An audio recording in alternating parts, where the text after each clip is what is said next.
Memphis Success, episode 20 with Richard Gadomski of the PSI Group. You want to change your future, create your own business, and create your own job. Want to be successful in business? Listen to Memphis Success, the voice of Memphis entrepreneurs.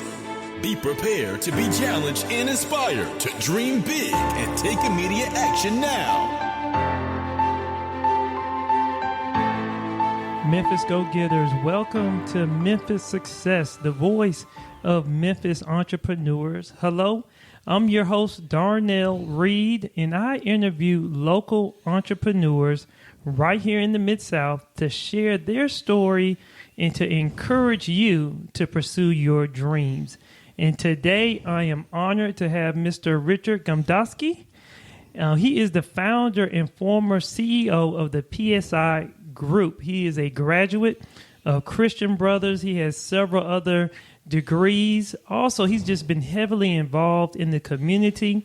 He's the current co-chair of a $70 million capital endowment campaign for CBU.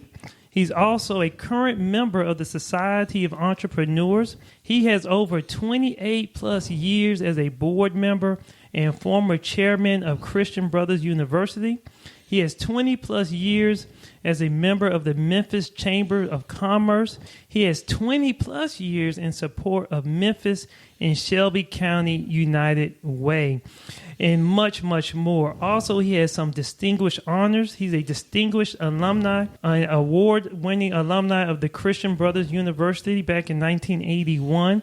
He has the Memphis Society of Entrepreneur membership for distinguished accomplishments in business and philanthropy and community involvement in 2009. But also, once again, with PSI, is an unlimited merit shop industrial general contractor located right here in Memphis, Tennessee. They were the largest engineering company here in the Mid-South with over 220 employees. Wow. He had the largest construction company in Memphis with over 440 employees.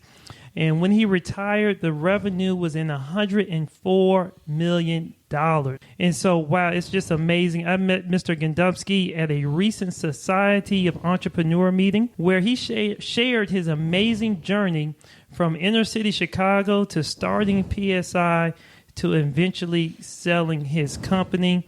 And I just knew I had to get him on this show. So with that being said, I am so thankful that you joined us just to share your lifelong experience as an entrepreneur. How you doing, sir? I'm doing just fine, Darnell, and I'm very glad to be with you this evening. Hey, thank you very much. Once again, I'm very honored. You have so much wealth of knowledge and experience that I know my listeners will eat up and enjoy just to hear this amazing story. And I definitely read through several information about you, and I've just been highly impressed and just look forward to our interview here. So just to get things started, I know you're from Chicago, but you've been in Memphis for such a long time. But what is the first thing that comes to your mind when you think about Memphis and just entrepreneurship? Well, there are two totally different thoughts, okay? And my first thought when I think about Memphis is I think about the amount of poverty that exists here in our city.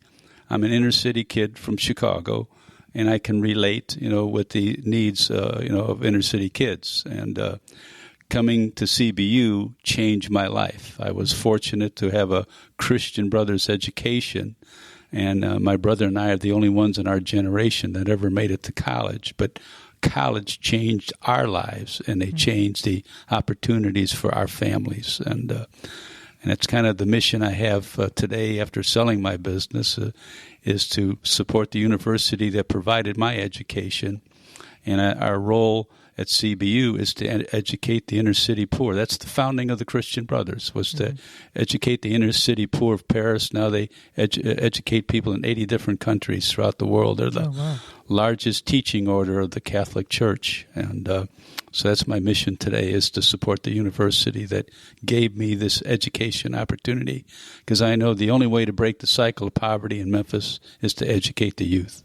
Right. I definitely agree. Education is very key and definitely will open up doors for you. When I think about entrepreneurship, here in Memphis, it's alive and well. And, we certainly can look at, examples of Kemmons Wilson and Fred Smith, starting, tremendous, businesses that changed the world. And but I work with small businesses here in Memphis. Have the good fortune of being involved with the Insights program. We're working right now with 15, 16 different businesses in Memphis. Almost half of them are women run and doing absolutely great. And that's awesome.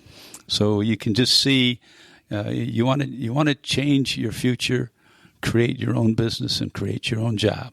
So, hey, I like that. You're doing that yourself. Yes. Well, thank you very much. Now, just to kind of just take you back, and as you mentioned, being from the inner city of Chicago, and just reading your bio, you talked about working for 32 hours during high school and just your family structure. So back then, and like you said, we have a lot of poverty here in Memphis, and what inspired you and kept you motivated just to achieve more? I think it's just the background of my family. Neither one of my parents ever graduated from high school. All my grandparents were immigrants. My father's people came from Poland. My mother's from Italy. They came off of farms in Europe. And the United States was truly a place of opportunity, for them and their families. They were very proud of education, that the education was available, for family members, and I remember how proud my grandparents were of just me going to school and graduating from high school. Uh-huh. So that was a big deal, but I think that the educational component, is key to everything that I ended up doing, and that's why I'm dedicated, to it today. Okay. Well, thank you. So with that being said, I know with the great CBU education, you were able to work through corporate America. So prior to starting PSI, you had tons of work experience, from working at North American Aviation to Humco with Kraft Foods, and eventually with BASF Corporation. And it seemed like during that time frame you were moving up the corporate ladder. But what caused you to really start to think about pursuing entrepreneurship? Well, you asked me before about my early background in working. I worked from the time I was in grade school. And like I said, I had a job during my senior high school, and that's why going into my own business wasn't so much on my mind at that time. I had money in my wallet, and I thought I was going to go in the Navy. But once I did get an education and went to work, I think a lot of my work ethic and just, taking on my professional responsibilities came from what I learned from my parents. Blue-collar people that worked hard all their lives. My dad always held down 2 jobs. So what I think I recognized early on is that I had to just compete with the person sitting next to me, and I just had to work harder and be more productive than that person. And so I think no matter where I worked, be it in the aerospace industry, in the chemical industry, the food industry, I had a work ethic, about arriving early, leaving late, and outwork the competition. And as a result, I was given lots of opportunities and I always wanted more responsibility. I wanted to work on, bigger things and bigger projects. And every time when I took a job, to start my career, part of that element of going to work in the aerospace industry in California was because they would pay for my graduate school. My graduate school, I always had a plan that I want to go to graduate. I wanted to when I was a senior in college, I wanted to get married, go to get a good job, go to graduate school, and raise a family. Right. And I kind of did it 1, 2, 3. And then once I got in my profession, I wanted to learn. Okay. And I had the philosophy, if I wasn't learning something every day, I had a bad job. So I worked multiple years in the aerospace industry, until my father-in-law became ill, actually, and I just had to leave because my wife was an only child. He was sick here in Memphis, Tennessee, and I took the only job. There were 2 jobs available for engineers at that time. Mechanical tuners on RCA Victor TVs, or go to work for Kraft Foods Humco division. And so I went from rocket engines to vegetable oil processing. But it made me an engineer because when you work, in big government projects as an engineer, you work on very small pieces. Where I went to work for Humco products, I was doing complete projects, and I got to do everything, and it really turned me on as an engineer. My father-in-law eventually died of cancer, passed away, and I ended up taking a job in Germany to go to work for BASF Corporation. And I did that because my wife was despondent. She was an only child, had lost her father. And I took my mother-in-law and 2 kids and went to Germany. we went to Germany, and I was in working for a new company, but I was a confident engineer, and my background at Humco gave me a lot of flexibility. I worked in many different areas, so I went to work as an instrument engineer on this project at BASF, but eventually got to do instrument engineering, process engineering, project engineering, project management. Wow. And I went up through the ranks at BASF to where I was 34 years old and running a $100 million project, for the company, when out of the blue comes this phone call, that eventually turned into my opportunity to become an entrepreneur. So when you received that phone call, I guess as I read, the psychologist was asking you had 18 hours or days to make a decision. Well, I was on what you call a fast track at BASF, where they had identified a bunch of people, that were, all, relatively young in their late 20s or in their 30s that looked like they had management, capability. And on this project, I'd always worked in engineering. And on this particular project, I knew that when this project was going to be over, I wanted to get out of engineering. I wanted to be president of BASF.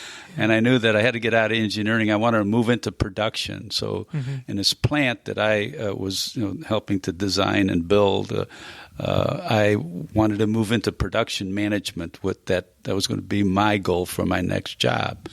So they were developing this management, and this psychologist, somehow figured out that I had this entrepreneurial bent because when I was working for Humco, on the side, I did some consulting work, and I really enjoyed it, and I really liked it, and I always thought I wanted to do that, but I had never really told anybody that. Right. But he turned it around and said to me, I don't know what he saw, and he says, but you have to make a decision. You're either going to be a corporate guy or you're going to start your own business. So you think it was something you said during the interview? I have no idea how he came up with that. But what ended up happening within, I think, 6 weeks of that, I got a phone call from a CBU graduate friend of mine. And he said, Cargill wants to build a corn processing plant here in Memphis, and we don't know anything about this stuff, but you work with all these processes, and come on down here and pitch this proposal for us, and we'll set up a separate company if we get the job and you run it. And it's the most unlikely start for a business you could possibly imagine. So from that call, that was the start in forming of PSI at that time. Well, it took a big sales job on me and my family, because here I am, I got a great job, I'm doing well professionally. Now I'm going to leave all this stuff and start a business, right. And I'm telling my wife, I'm going to take you back to your hometown, but she wasn't sure that was such a good idea. But the fire was in the belly, and at first I didn't even think that Cargill would ever select a green company to do this job, but nobody was more surprised than I was when I submitted this proposal and presented it to Cargill in a conference room much like the one we're in right now, and they gave us the job on the spot. And all of a sudden, I found myself as president of a company that had to become a company. And I had to begin to hire all the people necessary to execute the work. And all of a sudden, I didn't think about being an entrepreneur. I had one job, I had one project, and I had to make it a success. Oh, okay. Wow. That is an amazing start to grow, get PSI started to where it is right now. So with that being said, I know in the very beginning you were mentioning your partner, and a lot of times as people start businesses, they have partners as they get started, and I believe that was Lance Forstick? No. When we started the business, we started a company that was called TLM Process Systems Incorporated. And the TLM was a trade name for an existing engineering company, Thomson Lloyd and Metz. Okay. And they were the partners I had, along with one other of their associates. They owned 70% of this corporation that we put together. I owned 30%. And we went into business. I had to put money up. They put money up, and we started this business. And I ran it for a year. And at the end of that first year, I submitted a business plan where I wanted to grow the business, and because by then I was hiring people and found out that the people that they were supposed to be providing to me out of their existing company didn't have the right background to do the kind of work that we needed to have done. Their engineers didn't have the experience, and so I was project manager. I was process engineer. I was the project. I was managing the company. I was doing the selling. And I was learning on the fly and spending working 7 days a week and getting the job done. But after a year, I submitted a business plan to grant bonuses to employees and have a profit sharing program, and the other stockholders didn't want to do any of that. They just wanted to take the profits out of the company. And I said, well, this is not going to work. I mean, this is not good for the people. And so we got into either you buy me out or I buy you out, scenario. And I had an angel, Woody Janae, who was president of S&W Construction Company, wrote me a 6-figure check to go buy my partners out.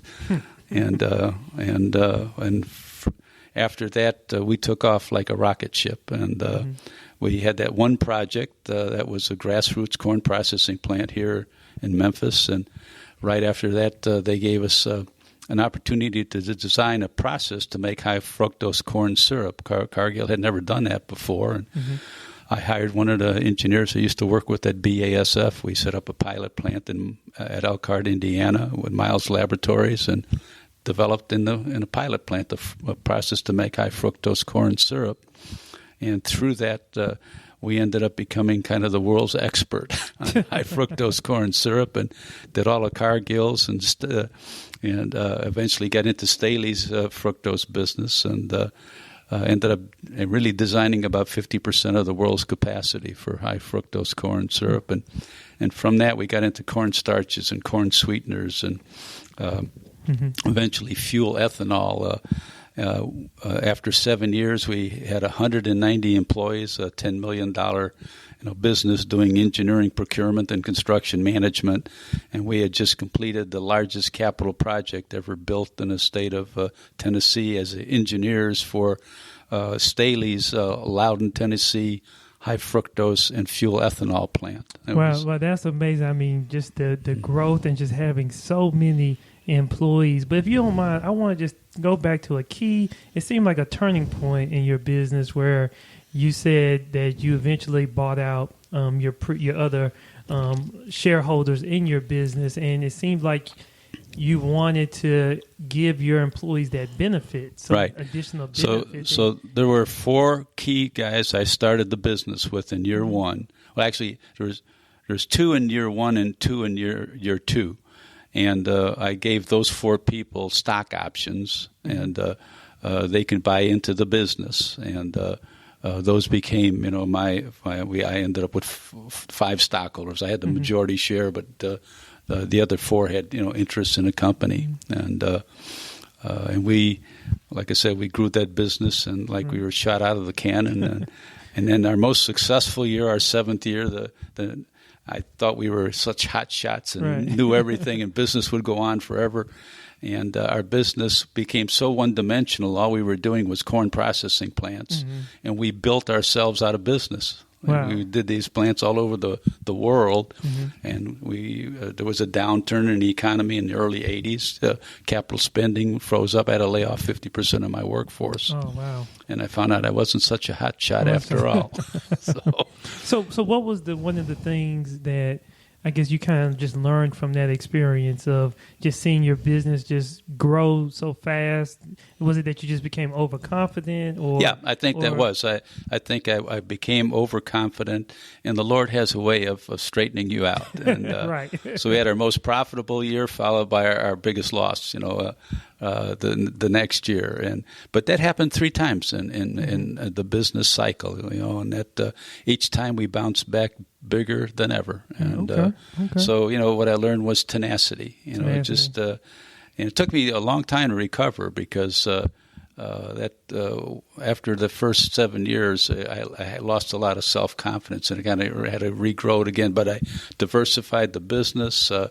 I saw the importance of all the stockholders being on the same song sheet. I had to buy out one of my vice presidents because I wanted to get in the construction business. He didn't want to get in the construction business, and the other, the rest of the employees could see the bickering, you might say, going on, because we had a disagreement about the future of the company. Even though they were minority shareholders, I treated them more like real partners. Like we tend to, get everybody together. We were looking for consensus, but we ended up going in a direction I wanted to go when I bought him out and helped put him in his own business. Okay, so let me ask you this, just to back up 1 second with, and as I can recall in the beginning, you were saying Cargill was pretty much your main customer, your number one customer. And so with that being said, a lot of times you hear, you don't want to have one customer be a large majority of your business. Can you talk a little bit about that? Well, it was a perfect example. I mean, Cargill was terrific. We wouldn't be in business without Cargill.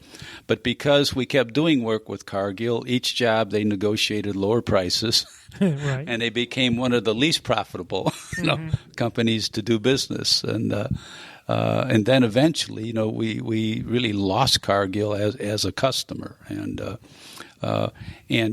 this came down, several years later. This was probably more like in our 15th year. About our 15th year of business, we started to recognize that our future, was doing things with, other people, besides Cargill. And so we diversified our business. Now, I guess so. How did you know it was time to diversify because of the Cargill? Well, one of the things that happened is that Coca-Cola was buying fructose from Cargill, and Coca-Cola approached us about doing work for them, making a fructose, a fructose plant for Coca-Cola, and that caused a problem between our relationship with Cargill and PSI, and. So that's something else I learned about business, is that, I thought that, because that was our expertise and we're consulting engineers, that we have the ability to really market our skills to anybody.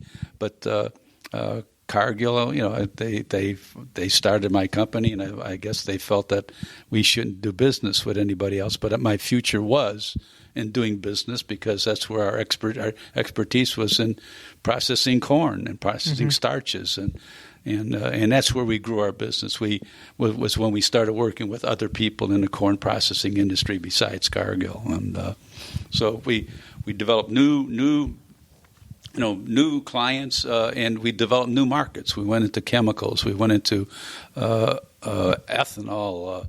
We went into cereals. We went into breweries. We went to beet sugar and cane sugar processing, and so we developed a very diversified business.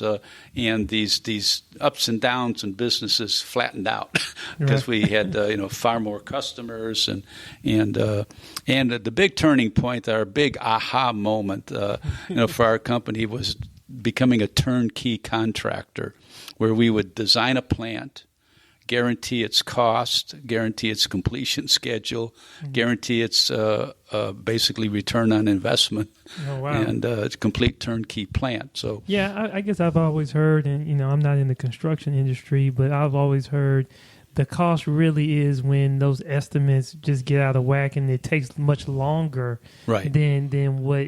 Time is money. Right. And one of the things that we developed at PSI, we became a turnkey contractor, that we would do everything for the customer. And when we did that, we had to manage risk. There's a lot of risk in doing turnkey work. And what we found out with our approach to business, so we had the capacity, having all the engineering talent, the process talent, on jobs, we could take some degree of risk in doing more in the proposal stage because we knew the business. And so we would attack the job, and when we submitted a proposal, we generally would try to really compress the schedules. And because of our experience, we could do that.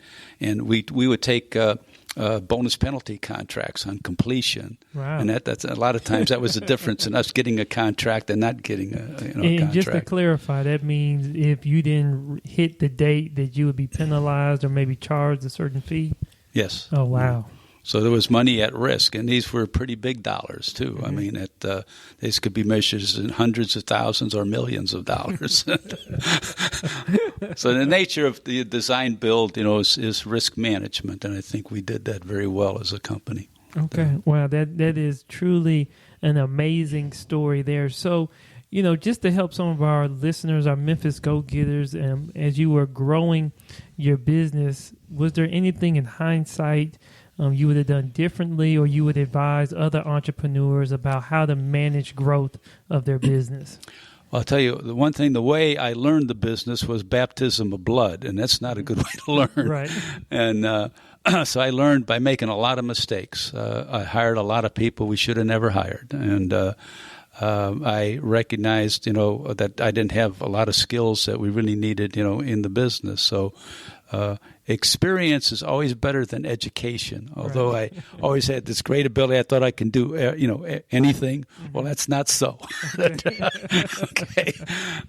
And I learned that I really had to surround myself with a whole bunch of people that were a whole lot smarter than me and had a lot of experience that I didn't have. And that's when I started making more critical hires at the higher level of the company. I brought in a finance I had developed internally an accountant person who became my basically second in command. It was a female, and I groomed her to become president of the engineering company. But when we got into construction, the construction business was let's call it a more complex business, especially when we got into construction and fabrication. So I ended up hiring a VP of construction. I ended up hiring a VP of finance and administration with a construction background. And you run into, I'll call it corporate problems, as you go through these growth phases in your business with multiple interfaces that don't work. Okay, and basically the one I had groomed to be second in command for the company was a female. She was a lawyer and accountant by trading, but when we became a construction company, it was one thing to manage professionals, but for her to deal with the issues in the field, was not her background. She didn't have experience in construction, and it became a weakness, that she could not handle that, portion of the business, and that's one of the hardest things I think as an entrepreneur, business owner, is when you have to. You have to separate yourself from people that you started your business with. Over the course of my years, I had to terminate 4 officers in my company. As my company changed, and they were all terminated over interferences with each other. You know what I mean? It's here I am. I'm the CEO, and I got multiple presidents, and I had an engineering company, a fabrication company, a construction company. But when we had design build, all 3 companies had to come together. And I was getting bickering, among the presidents. So they were building silos in between? Yes, we were dealing with individual silos instead of a design build. So what ended up happening, I reorganized the company, and I became, the CEO of a turnkey construction company. Mm-hmm. And in doing that, when I reorganized, I ended up terminating two officers, over that because of the fighting that was going on. And but these are hard decisions that you make in the business world. You don't like them. I mean, but for the when you're running a business as a CEO, you have two families. You have a family at home, and you have a family at work, and you got to take care of both of them. Right. and so companies that thrive and do well, it's because everybody's a team. They're all working together. Nobody's pointing fingers. They're all solving problems and getting the job done. And I had to get the team in place that believed in what we were doing and believed in the vision that was established, for what the company could be. And we were on a mission to deliver those services to our customers and follow the vision that, I had to set. Wow, that's definitely amazing insight there. I definitely appreciate that. So with that being said, and just a couple of last questions for you. In 2000, your business had grown from 30 million to over 100 million. Now, did you always have an exit plan in mind? And if you can, just tell us more about how you went about that. Well, I can't say that, when I started out, I thought I could, maybe turn my business over to the officers that I started the company with. But they asked me to buy them out during our bad business times. So I bought them out. I kept them as employees of the company, but they didn't want the risk associated with their stock value that they had at the time. Now, the stock continued to grow, later on. But while we had some shaky times in there, and I cashed them out because they needed money. And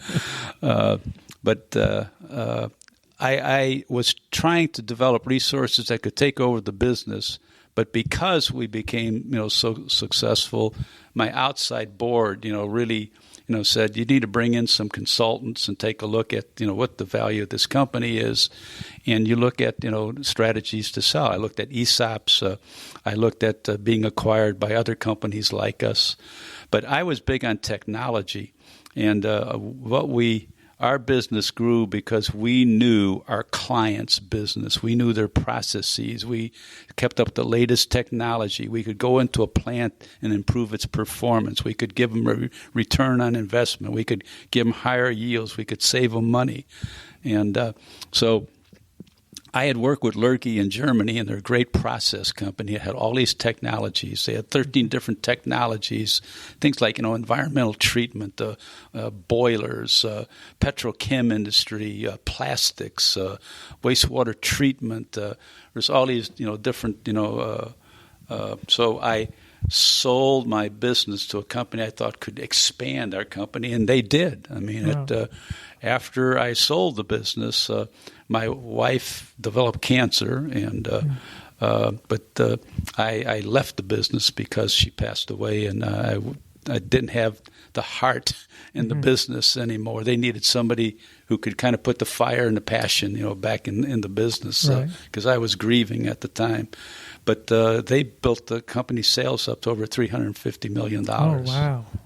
But they did the same thing I did. They became one-dimensional. They were building fuel ethanol plants, and then they had a big catastrophe in terms of that business shut down. And they ended up selling. But while the business had a big backlog, they sold it to Air Liquide, who wanted a lot of their technologies. Air Liquide was in the petrochemical industry, and they moved the business to Houston, Texas.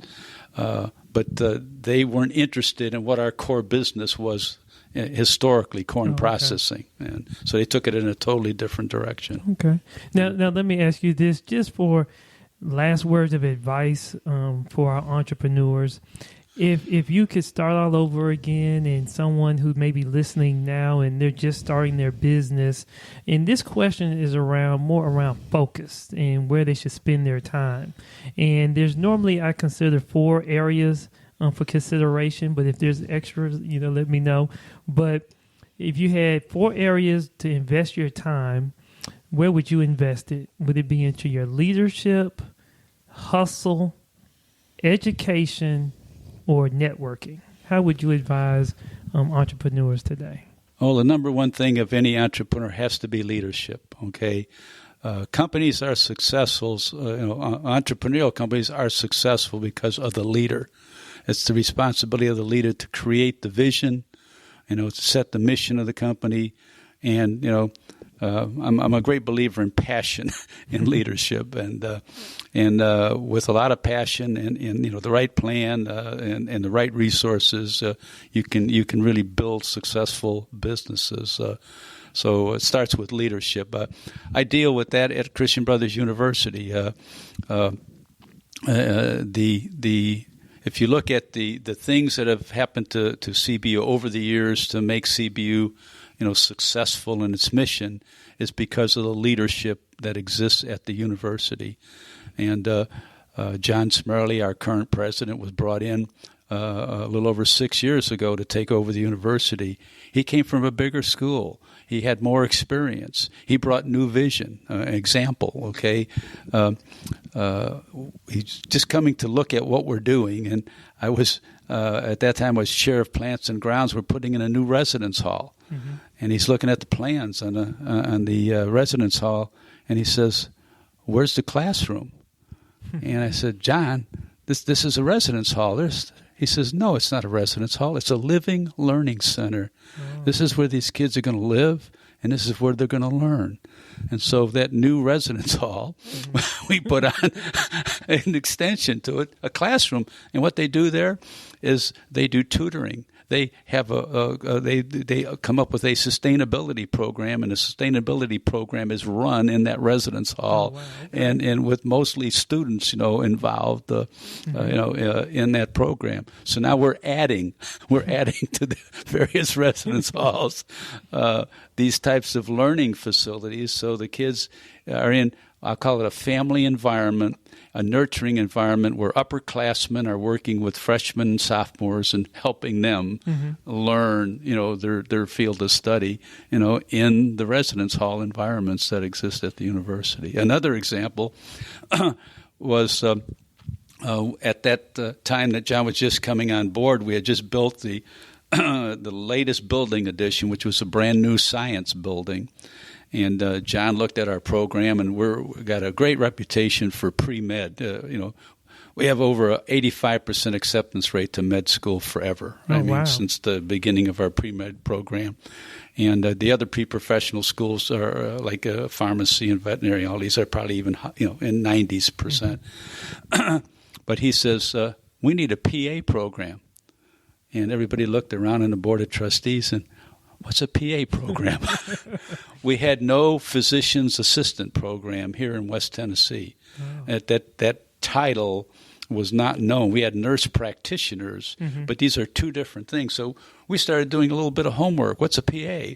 Well, it turns out we need 88,000 additional PAs to deal with the baby boomers that are coming into the older medical, care needs. And so we have the first PA program, and this part of the so we started the first PA program in West Tennessee, and it's been extremely gratifying, project for us, and it again continues to enhance our reputation, in that area. But John had the vision, to make those kind of changes. Not only that, he's brought in a whole new team of leadership, just like I had to do, bring in the people that fit our business. He's done the same thing in student life, in career counseling, in advising, in athletics, in academics, and so on. He's creating his own team just because the university's changing. It's becoming different than what it's been. It's going in different directions. Right. Now the university is working on a strategic plan for its future. We're doing the largest capital endowment campaign in its history, but all of that has happened under his vision, his leadership, and a team that he's put together. So for the entrepreneurs out there, it's about focusing on their leadership and building the right team under them to make their vision become reality. Right. Okay. All right. And the last question for you, and I always ask my guests this, what does Memphis Success mean to you? Well, if I use the term Memphis Success, there's so much on our plate, right now with Memphis. The changes going on in the school systems have been absolutely fantastic. I mean, you see the progress that we're doing there. That's Memphis Success, okay? You look at the changes on South Main, okay? That's Memphis Success. You look at Bass Pro. You look at the improvements in the financing of the symphony. You look at the new additions on the Orpheum for training children in theater and music. You look at the proposed renovations at the old bridge, coming into Memphis. You look at the bicycle lanes that are being added to the city. That's Memphis Success. Memphians are absolutely the worst. Yes, we have a crime problem. Yes, we have this problem. Yes, we have that problem. But these problems are being solved, okay? I think Mayor Wharton has done a phenomenal job of tackling, problems that he was handed, to come in. But he did a wonderful job of leading Shelby County. He's done a wonderful job as a mayor of Memphis. We got a new mayor, Mayor Strickland, but I like what I see with the team he's putting together. I think it's a cross-section of the city. It really represents what Memphis really is. And I think that's what it's all about. It's Memphians solving Memphis problems. We can do it. We can do it. We can definitely do it. And I think that what we need in Memphis government, Shelby County government, is more entrepreneurial approaches. I'll give you an example. Kenny Lenore, okay?